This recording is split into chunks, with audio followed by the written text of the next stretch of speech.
So welcome back to the show. I called it yesterday or 2 days ago when I was on live doing the AMFest video about Nicki Minaj. I said that she was gonna, start a firestorm with her fans because a lot of her fan base is black if they're in the United States. And if you're under 30, to be black is to be gay, or to be trans is to be black, and whatever they put on their signs at their rallies.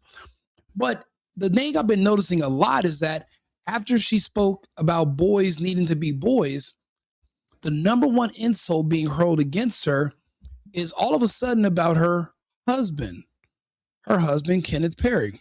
Let's take a listen. My brother is in prison. I know what he did was wrong, but I don't feel like he deserves to be in there. And because I love him so much, the father of my child, he's done some unthinkable things, but he got the same track record as my brother. So I need to do what I got to do to get them into a better place. You better figure it out. Now, she's obviously a lesbian, but she's not the only one. There's a lot of people that have been talking about Kenneth Perry, calling him a rapist or whatever, like he's a predator. So I said, let's go ahead and look into the case and see what we can find about this topic, see if we can bring up anything. So they're telling you that he's a predator. They said they tell you the age of the girl. They never tell you the age of him. So let's go ahead and see if we can find, see if we can look it up on Nicki Minaj's husband. We'll type that in. Let's go. Breaking news. Recent new mugshots of Nicki Minaj's husband, Kenneth Petty, has surfaced on the internet and other social media pages. And since he is a convicted, it is mandatory that he takes a new mugshot every 3 months so it can be posted on the sex offender's website and also sent to his neighbors in the community that him and Nicki Minaj resides in. And I believe most people don't know how he ended up becoming a sex offender, so let's get into that. According to reports in 1994, Kenneth and his victim, a woman named Jennifer Huff, were both 16 years old at the time. Now look at that picture. You're going to need it later. When the incident took place. And reports say on this day in September of 1994, Jennifer was walking to school when Kenneth walked up behind her and pressed an object to her back and demanded her to keep on walking. Reports say after Kenneth walked up on her and pressed an object to her back, he allegedly forced her to walk to his residence, where he forced her upstairs and then proceeded to have his way with her at knife point. And it is... Okay, so that's what they're alleging is against Kenneth Perry. So at the time, she was 16. He was 16. Well, he had just turned 16, so they knew each other when he was 15. She was 16. This is him in his interrogation. Is this the knife that was in your room? Yes. Okay. And on your dresser? Yeah. It shouldn't have been on my dresser. Can you get that? Hold it, hold it.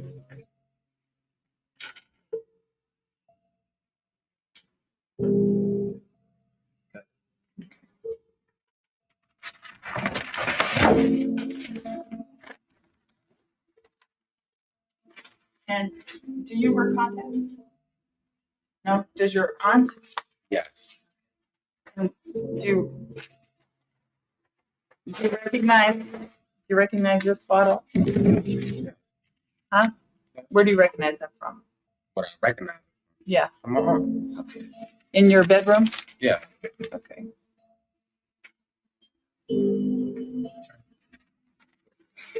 Up to you.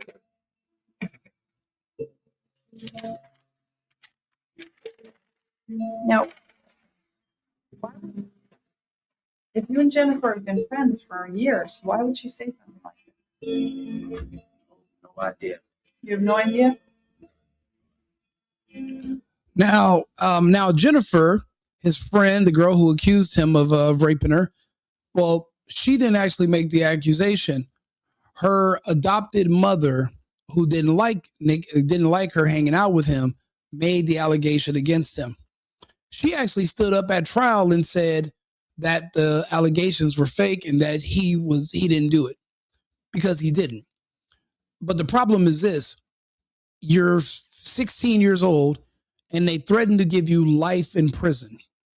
Now, a lot of people, when it comes to certain people, they want to pretend like they don't know how this goes in the system here, but men are railroaded, especially young men without proper legal representation. You know, you'll have a bad judge and you'll have a bad lawyer. The judge and the lawyer play golf together and they'll just send people up the river. You know, it's actually a business sending kids to these camps. The judges and DAs, they make a kickback off of it. So let's go down and see if we can find a video of the girl talking about Kenneth. Free is when you lie under oath. And regardless if I made a statement or I didn't make a statement, that is the reason why I stood up in court and judge asked, like, yo, does anybody have anything to say before he is sentenced? I stood up and I said, Your Honor, I'm the person who pressed the charges. I would like to drop the charges. I made a huge mistake. Wow. This was like, I'm in court in front of his family, in front of friends, in front of everybody, like whatever. And they was like, take it to the DA, and nobody wanted to hear shit. Nobody wanted to hear shit. You know, it's crazy. And it's publicly known that she recanted her story and she said, actually, it's not true. She's not the only woman that does this. Women often lie because they don't want to be seen as hoes. They don't want people to make fun of them. It happens to a lot of men. It happened to me before. I remember in 6th grade, me and my friend Kevin, there were these two like little nerdy girls at school that had a crush on us. And one day, because they lived around the corner from me, they pulled up to my house. And me and my friend were standing in front of my garage. And the girls that came up to us, and then they were like, 1, 2, 3. And we were like, what are you guys doing? And they stepped forward. They both like kissed me and Kevin. And we were like, what the fuck are you guys doing? And we laughed it off. We go to school on Monday, and the girls were telling everyone in school that we're their boyfriends. So people come and ask us, like, are you guys their boyfriends now? We were like laughing, like, hell no, we're not their boyfriends. What are you talking about? These girls were so embarrassed and they were so embarrassed they didn't know what to do. They literally said we tried to like rape them and attack them. And that's how they ended up kissing us. Luckily for me, I had a stepdad who I couldn't stand. And my stepdad, the window was open at my house, and or it was like he was like right on the other side of the door, and he could hear everything because he wanted to see what I could do. So I'm like in 6th grade. You don't know what a little boy is made of until they get older, but you want to see. For all they know, you're gay. So he's listening, and he heard, like I said, I've seen so many people be falsely accused because women don't want to be embarrassed or because there's a financial incentive. So you see the woman who actually was the center of the case saying, look, I made a mistake.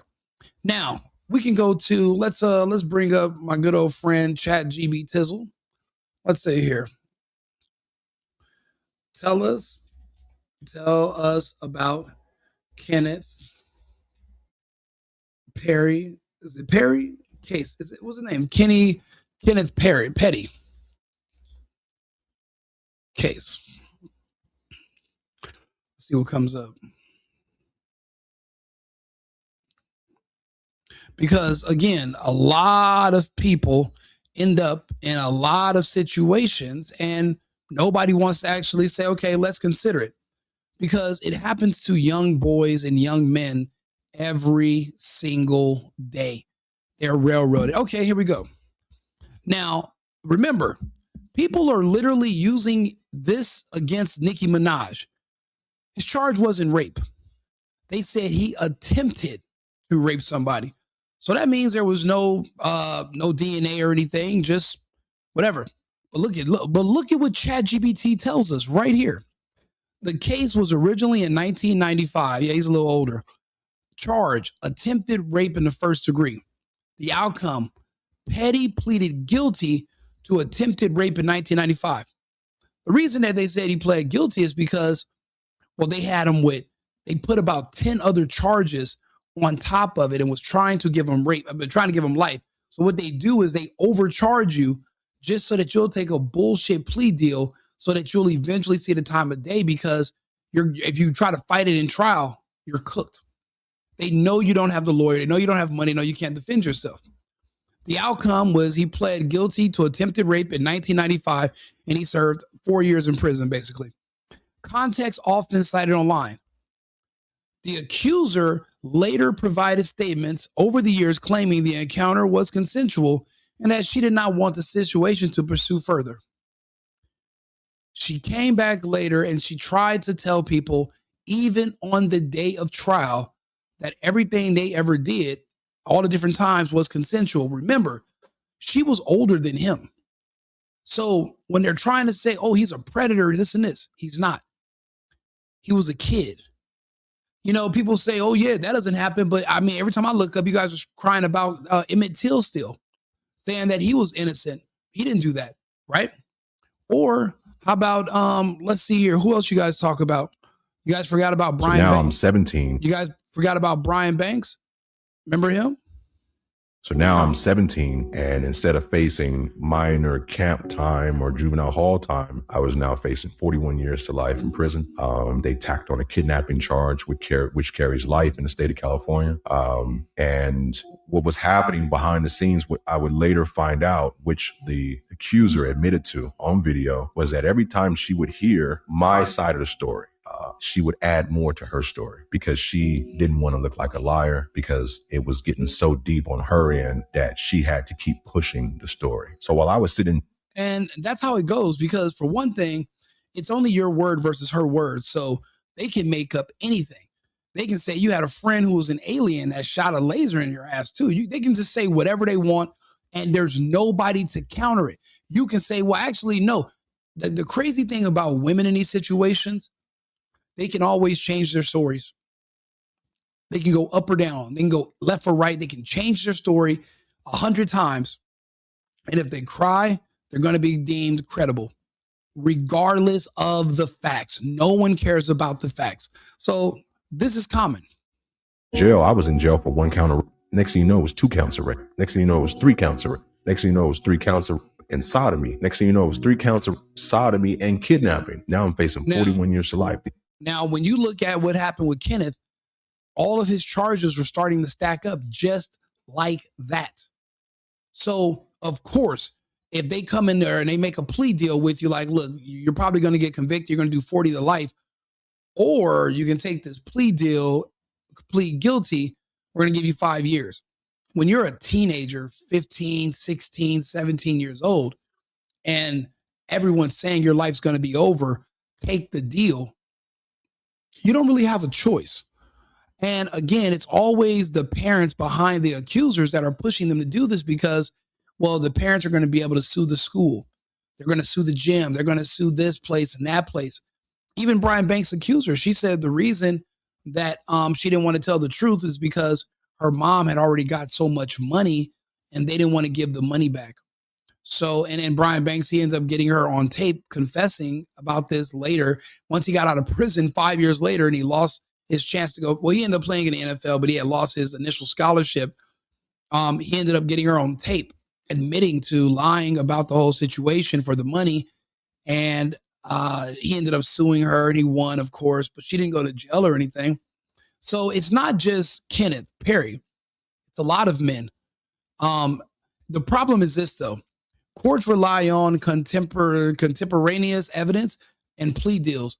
A guilty plea remains legally binding regardless of later statements, meaning even if the person comes back later and says, you know what, that's not true, I made that up, and he pled guilty for nothing, the courts don't care. They're not going to re-examine it. They're not going to reopen it. They're going to say, nope, he shouldn't have pled guilty. So because he said he was guilty to get out of going to jail for life, the guilty plea is going to stay on his record, even if he's innocent, even when they're innocent.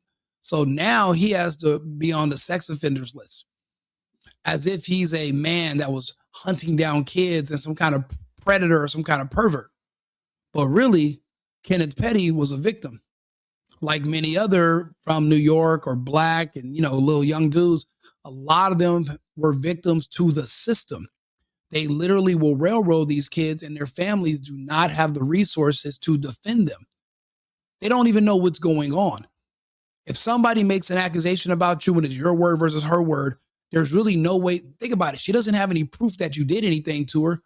So how can you prove that you didn't do anything? There's no proof that you did. So how do you counter when there's nothing there? I can't, it's just my word. And then this is the 90s. There were no video cameras. There were no cell phones. There's no text messages. There's nothing. So really it was the Wild West and anything can happen. So So the crazy thing is, this dude was a victim.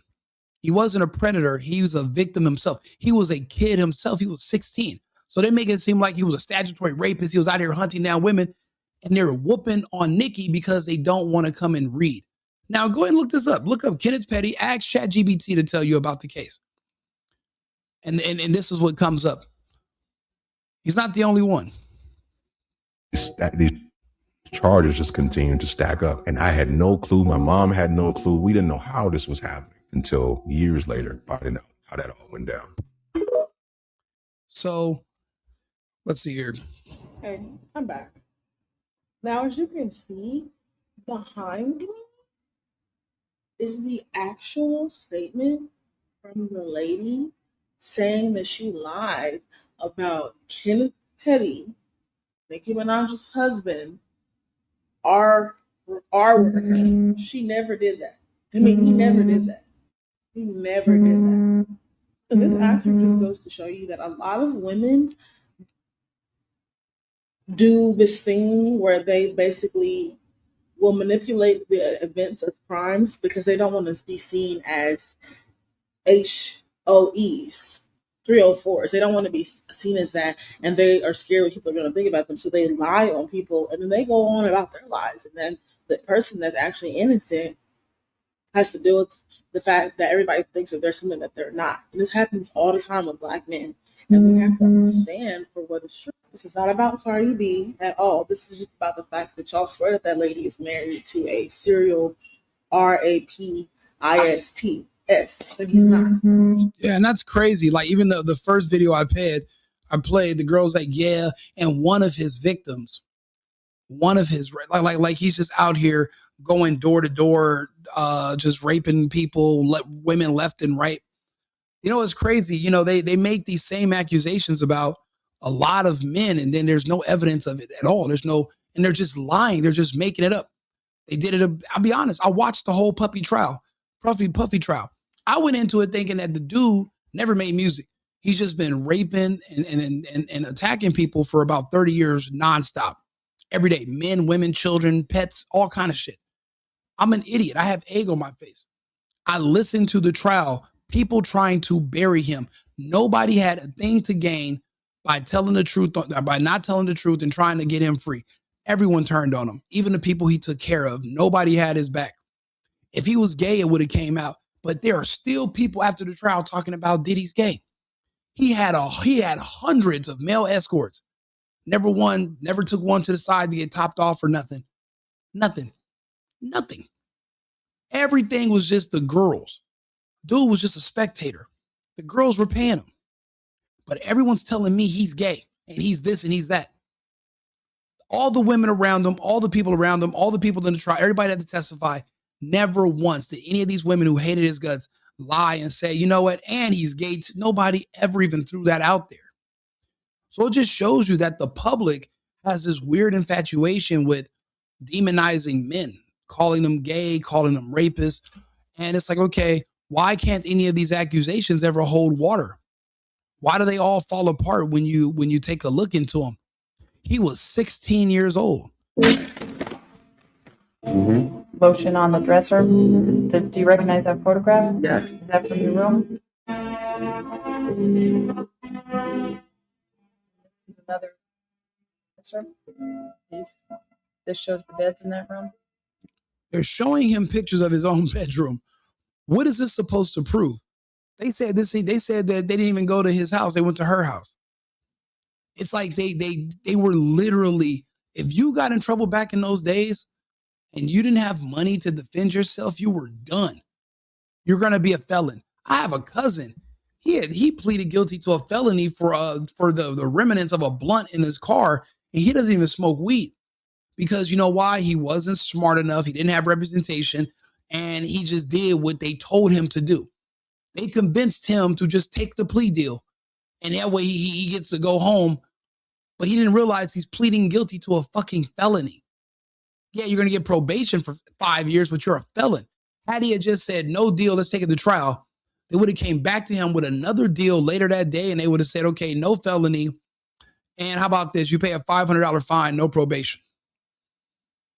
But these kids, these people are inexperienced and they don't know. He didn't know, but he knew that he was facing 100 years to life if they get him for kidnapping, assault, attempted, actual rape. All they were just piling all the charges on him.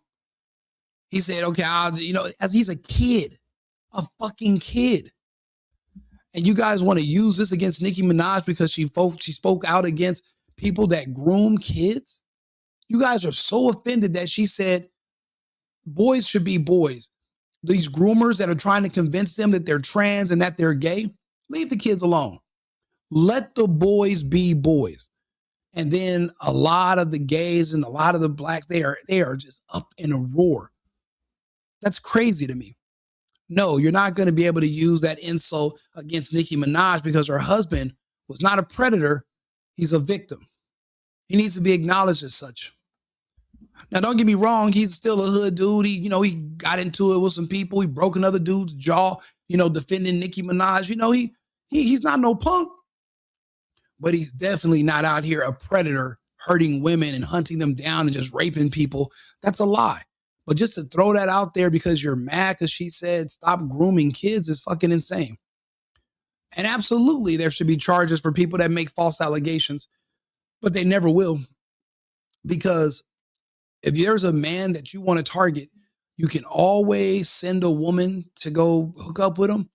And you can always use that woman's story about how that night went to control that man, because she can always be used to extort you, to accuse you, to get.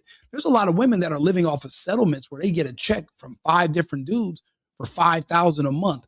And they pretend they're a big businesswoman, but they're really getting 25 grand from 5 different lawsuits that they had lawyers from men they slept with. And they woke up the next morning and said, what happened last night? I don't remember. You know how scary that is for a man that doesn't have cameras in his home and that can't prove that you consented to everything. And you're pretending like you don't know where you're at. There's a whole industry about that. There's lawyers and law firms. And you know what they do? They'll take the girl's case. They don't call the police. They contact the man's lawyer. And they say, look, we're not going to go to the police, but we have this evidence. She went and got a kit the next morning, this, and this. The allegations alone to destroy him. He's going to lose his job. He won't be on TV anymore. He's not going to be able to play sports anymore. They go after certain people. And it's kind of just, they call it the cost of doing business, is understanding if you're going to be a straight man and you like women in this world, in this country, you're going to have to literally get used to being extorted. It's legal over here now, unfortunately. So it's an industry. But I'm glad that we could sit here and talk about this. I want to finish hearing what she had to say. It's when you lock family in front of friends, in front of everybody, like rewind it, whatever. And they were around. I'm the person who pressed the charges. I would like to drop the charges. I made a huge mistake. Wow. This was like, I'm in court in front of his family, in front of friends, in front of everybody, like whatever. And they was like, take it to the DA, and nobody wanted to hear shit. Because he probably didn't have a paid lawyer at that time. They didn't want you to go to court because you recanted your story. You told them it never happened. XYZ. You was young. You was pressured. Correct, right? Yeah. So that's why. Yeah, man. Talking. Yeah. So that's probably why they were so thirsty, because they knew the case would have fell through the roof. Because if you'd have said, there's more. If you've heard it once, you've heard it 1,000 times. Anybody can make up these stories and accuse a man of something when they're mad or when there's a financial incentive. You don't know. And then the girl regrets it later. But if her family's offered anything, they're not going to let her take that back. She's going to have to stand on it all the way to the end and lie on this man and watch him go down. So no, we're not going to be able to use this against Nicki Minaj anymore because she's a conservative with values, because she supports Trump. You're not going to be able to say your husband's a predator. Your husband can't come within. Or her husband was a kid that was victimized. Her husband was a young man that was railroaded. Her husband was innocent, but he pled guilty, so he didn't go to prison forever like Brian Banks and like everybody, like a million other men. They pled guilty to a charge they were innocent of, because the alternative was going to trial and potentially losing to something you're not guilty of and doing 10 times more time than you would have if you just take the plea deal and say, I did it. It's crazy how this system works over here. It's not about guilt or not. It's about, can you get a lawyer to get you a plea deal that says that you didn't do it or you did? It's not even it's made to set you up to fail. It's not made for you to get out. It's made to put you on probation and keep you in prison, keep you a part of the system indefinitely, and to restrict you. You won't be able to own guns. You won't even be able to vote, anything. Do me a favor. Let me know what your thoughts on this. Like and subscribe. I just wanted to get on here and talk about Kenneth Perry because I was curious about his case. And then I looked it up and I said, oh, yeah, I got to talk about this. I'll be back on in a few minutes with another topic. I'll see you again shortly. I've been needing to find a new apartment, which has not been easy with credit as bad as mine. Luckily, I found cosigning.com. They connected me with a cosigner who helped me get my dream apartment for me and my dog. I just paid a small fee and was able to move in fast. Get the cosigner you need for the apartment you want. Check out cosigning.com.